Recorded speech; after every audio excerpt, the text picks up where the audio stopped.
এক সময়ের বহু চর্চিত জুটি হচ্ছে সানি দেওল এবং ডিম্পল কাভাডিয়া। এই দুই তারকার প্রেম নিয়ে চর্চা চলেছিল বলিপাড়া জুড়ে। বহু বছর পর ফের একসঙ্গে দুজন ক্যামেরায় বন্দী হলেন, সানি দেওল এবং ডিম্পল কাভাডিয়া। ইন্ডাস্ট্রির অন্দরে কানাঘুষো চলে যে সানির সম্পর্কের জন্যই নাকি রাজেশ খান্না ও ডিম্পলের সম্পর্ক ভেঙে গিয়েছে।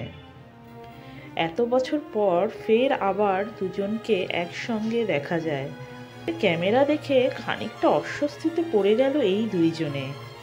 1984 সালে সানি দেওলের সঙ্গে মঞ্জিল মঞ্জিল ছবিতে অভিনয় করেছিলেন ডিম্পল, এবং তারপরে অর্জুন, আক্কা গোলা, নরসিমার মতন একাধিক সফল ছবিতে এই জুটিদেরকে দেখা যায়।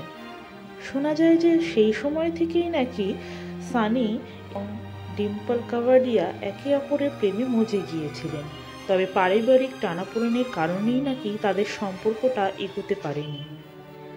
দুই সন্তানের মা ডিম্পলের সঙ্গে সানির সম্পর্ক মোটেই ভালোভাবে মেনে নেয়নি দেওল পরিবার।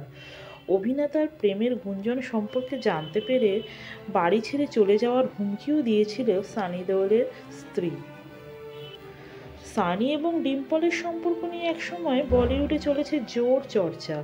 ডিম্পলের দুই মেয়ে নাকি এই সম্পর্ক জানতেন, তবে সানির সঙ্গে শেষ পর্যন্ত বেশি দূর গড়াতে পারেননি এই চর্চিত প্রেম। কিন্তু বিচ্ছেদ কি সত্যি হয়েছে?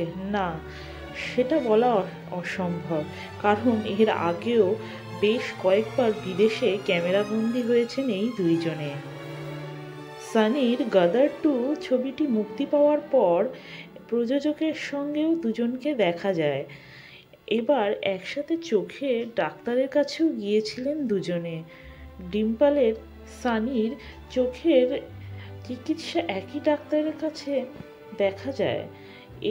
এই সমস্যার মধ্যেই ক্যামেরার সামনে ধরা পড়ে যাওয়াটা অপ্রস্তুত সমস্যা বলেই মনে হয়।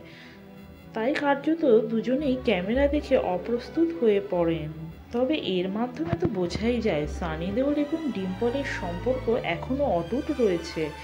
তো বন্ধুরা, এই সম্পর্ককে আপনাদের কি বলে মনে হচ্ছে?